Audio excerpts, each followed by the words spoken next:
Hello, and welcome to my presentation, Project Management. Today, I'll be going through making the game. Project scope. The scope for my game was horror games, with a chase scene that requires a player to run away and find hiding spaces, making AI walk away until they are out of sight. As a reference to the main game that came to mind was the Five Nights at Freddy's game, the security breach one. The main goal that is in mind for the game is that the player will need to survive until a certain amount of time, which will then make the player play a few more nights in order to see how long they can survive for the game. This part of the game is different to what I have put within my planning brief, as it was much easier to make the player last until 6 AM and start another night when completed. For visual examples, I used mostly security breach and the joy of recreation. This is mostly used as because they both used walkable AI, which has chase scenes, and a camera system, allowing the player to hide and use the cameras to walk around after they've lost chase. For final outcomes, these two recordings are of me walking around the environment, showing off the little details, the jump scares in the first one, and then in the second video, I'm exploring the levels from night 1 to night 2, showing you how each night is different to the last.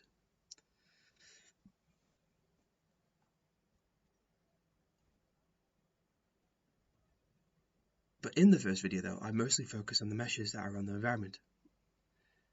This is so that I can show off how the game has changed over the course of the module. The project was going to be a different design than the one that is now that I listed in the project brief, and it has used the same method but with a different outcome. As in the brief, I was going to make it a FNAF 3 map but made a different map, as the FNAF 2 map is bigger and has more escape places to hide from the AI. When I first made the environment, I used many different shapes for the walls, and it made the textures look stretched. So I used a good size wall and copied them into the correct places and mesh build them off to clean the unwanted spaces in the environment. Then adding in all static meshes and decals as well as the roof, making the environment darker. Development process. Above my screenshots are reference of the map layout I have found and replicated for the main game. With use of this reference, I can set up my environment correctly. With some of the models, I created them by myself with Blender, for instance the price counter and shells. I then created a digital clock that can be viewed at the office desk. All the models were sourced from Sketchfab, such as the character models and props. I changed one method. I changed the models for the AI to make them fit with the theme of the game, instead of them being from a different game. For instance, changing the FNAF 1 models to the FNAF 2 Vivid models. I have changed a few outcomes pointed out in the project brief, as they didn't make sense when I was modeling them. For instance, adding in doors that can be opened. I scrapped the idea as it would be too quick of a game, as you would have to find the buttons or switch to open the main door at the end of the game. Problem solved process. Fix the skeleton in a lying down position as the leg looked out of place from the rest of the skeleton. So I made a new mesh from the rig by putting the leg back into the correct position. The way that I made this was by rotating the leg back into place and exported the skeleton as a static mesh.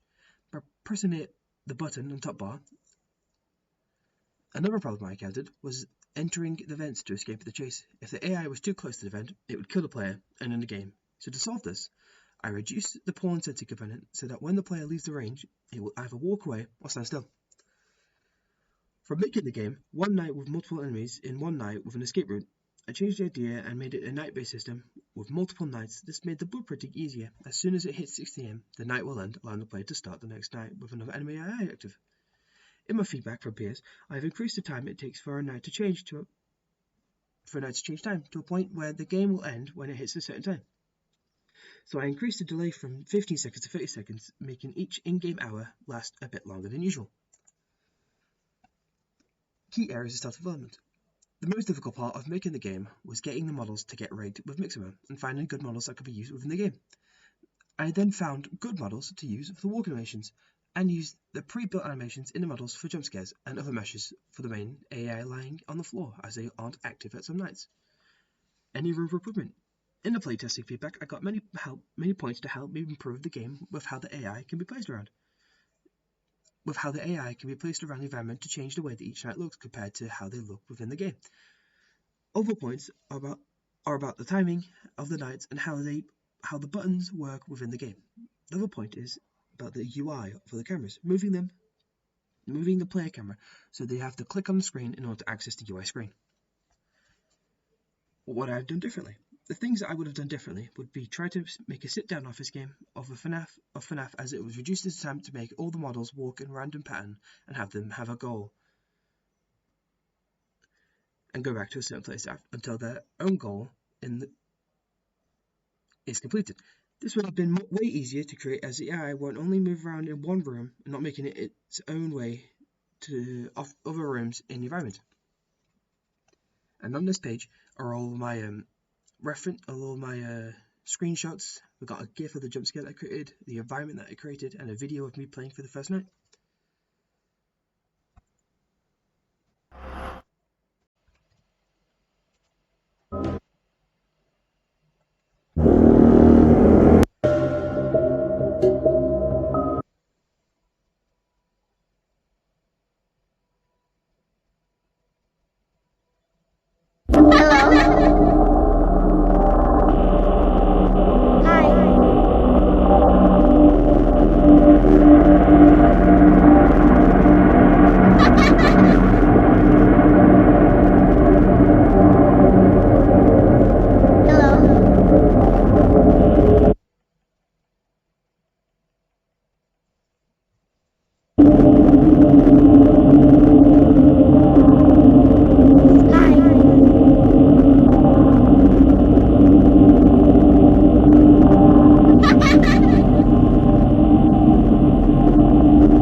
In this part, I am talking about the environment.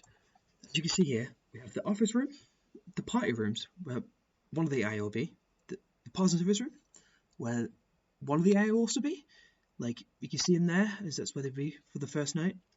There's also an active one right here in the main party room, the main stage room. Sorry. This means that like if you walk from the office room up this corridor and into the main party room, the main stage, the AI will be in the room. You would either walk into here or just walk back out around the tables. There's a way of hiding behind this price counter, as there's a little hole there to hide behind. But if he sees you and he'll run up to you, you will get caught. It's just a way of not being seen by the AI. And in this video that I've linked twice, it will show you what the room is like from within, with the roof on. I took the roof off here in order to show the layout of the environment. Beneath the environment are all the boxes I've used for the jump scare animations, as they don't appear in the game map. With these vents here, you can connect from the office to the main party room 1 and party room 2, each looking different as they are different places on the map. The toilets have nothing much to do with them, as they are just a room within the game.